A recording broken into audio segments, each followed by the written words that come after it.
Bonjour à tous, bienvenue sur ma chaîne. Je suis ravie de vous retrouver pour cette nouvelle vidéo. Aujourd'hui, je vous propose de réaliser cette carte spinner qui m'a été inspirée par une vidéo de Nini Peanuts dont je vous mets le lien dans le petit et en barre d'infos. Je commence par prendre un morceau de papier Bristol que je place dans ma presse de précision, puis je viens tamponner mon motif 2 fois. J'utilise l'encre Memento parce que je souhaite faire une colorisation au crayon de couleur et à l'essence minérale. Il me faut donc une encre qui résiste à ce genre de technique et la Memento est parfaite pour ça. Je prends ensuite mes crayons de couleur, mon essence minérale et mes estampes. Je commence par faire un aplat avec ma première couleur. Je n'appuie pas sur mon crayon, c'est vraiment très léger. Je ne veux pas que mon papier soit marqué. Ensuite, je reviens faire un deuxième aplat, j'appuie un peu plus mon crayon et ainsi de suite jusqu'à ce que j'obtienne le résultat que je veux. Je marque mes ombres à certains endroits et là j'appuie un peu plus avec mon crayon. Je fais comme ça avec toutes les couleurs que j'ai choisies.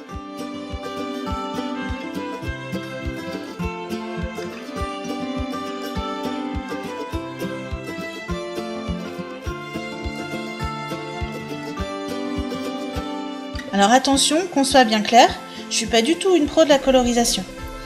Si vous souhaitez en apprendre plus sur la technique de colorisation au crayon de couleur, je vous invite à aller voir la chaîne de Scrapbookeries qui a fait énormément de vidéos à ce sujet et la chaîne de Tout en Colle où Noël, elle aussi, a fait beaucoup de vidéos sur la technique crayon de couleur et essence minérale. Je vous mets les deux liens en barre d'infos et dans le petit.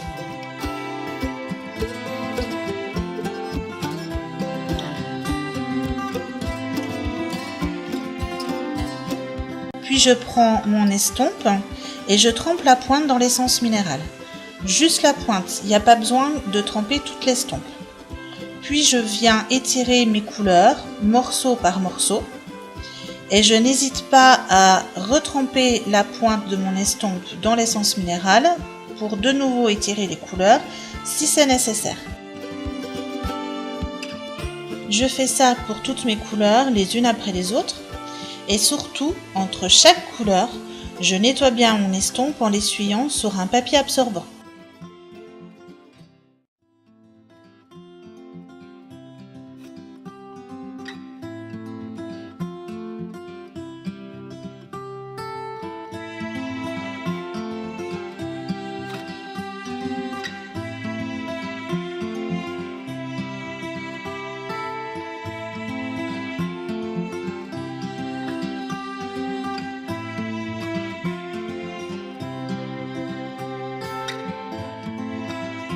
Pour marquer un peu plus les contrastes, je repasse à certains endroits seulement le crayon de couleur avant d'estomper de nouveau juste ces endroits-là.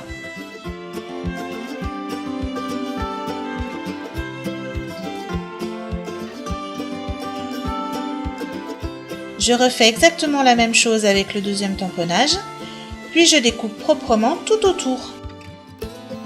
Vous ne le verrez pas ici, mais j'ai passé au feutre noir tous les contours des tamponnages pour ne plus voir les tranches blanches du papier. Une fois que mes deux motifs sont détourés, sur l'arrière de l'un d'eux, je place un morceau d'adhésif double face que je centre bien en haut et en bas du motif. Puis je viens y installer un morceau de nylon transparent spécial couture. Pour terminer, je mets un filet de colle tout autour et j'assemble mes deux motifs dos à dos. Et voilà, l'élément animé de la carte est prêt.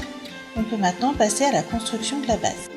Pour cela, je prends un morceau de papier de 230 g d'épaisseur que je coupe à 15 cm de haut sur 22,7 de large. Sur cette largeur, je fais un pli à 1 cm, puis un autre à 10,7. Enfin, je marque bien soigneusement tous les plis. Le pli de 1 cm va servir de languette de collage. Je coupe donc légèrement les côtés en biseau. Dans un premier papier à motif qui me servira pour faire le devant de carte, Je coupe un morceau de 15 cm de haut sur 22 cm de large. Sur la largeur, je fais un pli à 11 cm. Je vais ensuite venir créer une ouverture sur chacun des deux volets de ce morceau de papier. Pour cela, j'utilise un die rectangulaire festonné de chez Univers Scrap. Je le centre à gauche et à droite et je laisse suffisamment de place en bas pour pouvoir par la suite venir tamponner un sentiment. Je passe le tout dans la machine de découpe, puis je viens retirer délicatement le dies et l'adhésif qui le maintenait.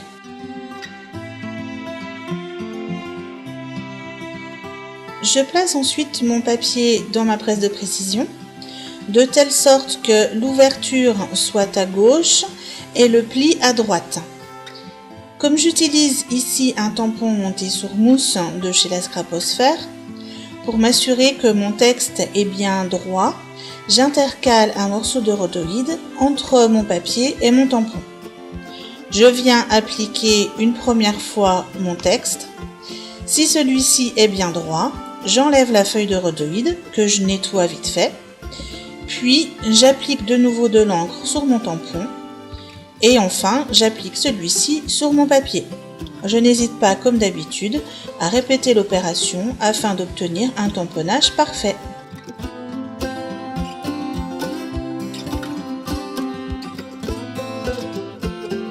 Je vais maintenant réunir le papier à motif et la base blanche. Pour cela, je mets de la colle sur la languette de la base blanche que je viens positionner sur la face intérieure droite du papier à motif. Je veille à ce que les deux morceaux de papier soient parfaitement alignés. Puis avec mon plioir, je reviens bien insister sur tous les plis. Je vais maintenant m'occuper de la mise en place de l'élément animé. Je commence par repérer le milieu de mon ouverture et je fais un repère en haut et en bas. Sur ces repères, je viens coller un morceau de double face.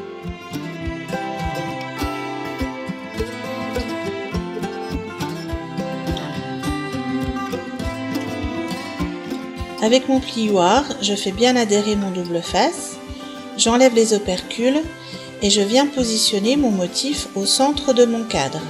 Je m'aide pour cela du quadrillage de mon tapis de coupe.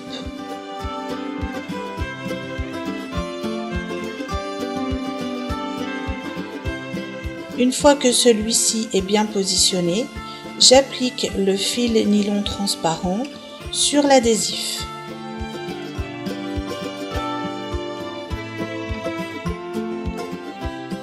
Afin de m'assurer que mon fil ne bouge pas quand j'appliquerai la colle, et pour être sûr que cela tienne dans le temps, j'applique de nouveau un morceau de double face de chaque côté. Et comme tout à l'heure, avec mon plioir, j'insiste bien pour le faire adhérer. Je coupe l'excédent de fil de chaque côté.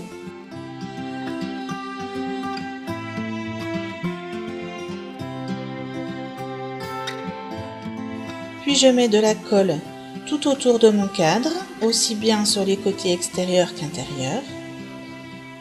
Et enfin, je replie sur lui-même le papier à motif en veillant à bien l'aligner et avec mon plioir, j'insiste bien sur les plis. Quand on replie la carte sur elle-même, il se peut qu'il y ait un pli. C'est dû à l'épaisseur de papier. Dans ce cas, pas de souci, on note un tout petit millimètre, ce qui permet, une fois pliée, que la carte soit plate.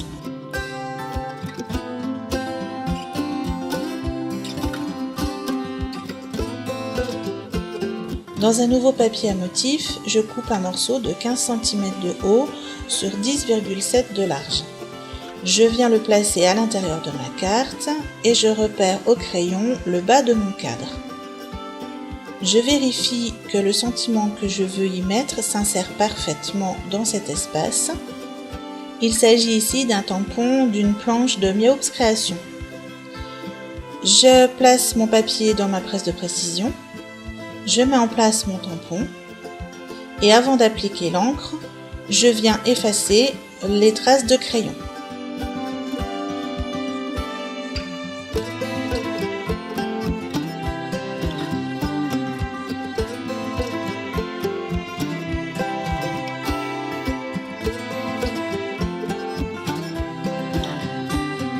Avec de l'adhésif repositionnable, je place correctement mon papier à motif à l'intérieur de ma carte.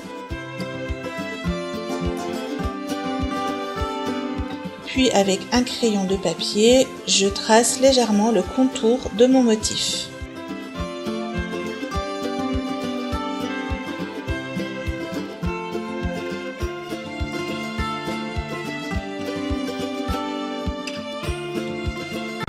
Je replace de nouveau mon papier dans ma planche de précision. Je positionne mon tampon sur mes traits de crayon. Et pour m'assurer que tout est bien positionné, comme tout à l'heure, je mets un morceau de rhodoïde sur lequel je viens tamponner une première fois mon motif.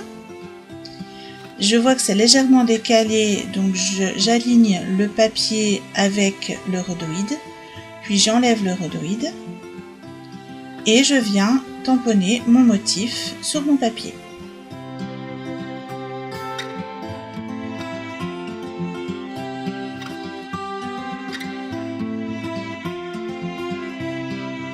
Je viens cacher ensuite mon motif à l'aide d'un masque pour pouvoir superposer d'autres tamponnages. Cette technique permet, une fois qu'on enlève le masque, de faire apparaître le dessin en 3D où les motifs tamponnés en dernier apparaissent derrière le motif tamponné en premier. Pour terminer, je mets de la colle sur mon papier à motif que j'installe sur le volet de ma base blanche en veillant à ce que tout soit bien bord à bord. J'insiste bien sur les plis et pour terminer cette carte, je rajoute quelques demi-perles noires sur le devant.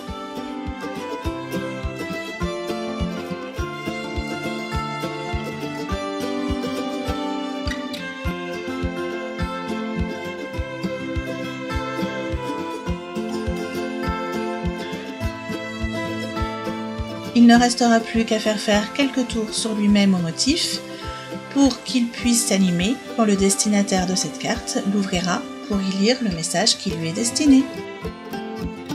Voilà, j'espère que cette vidéo vous aura plu. Si c'est le cas, n'hésitez pas à me laisser un commentaire, à vous abonner ou à mettre un petit pouce bleu, ça fait toujours super plaisir. En attendant, je vous dis à très bientôt pour une nouvelle vidéo. Bye bye!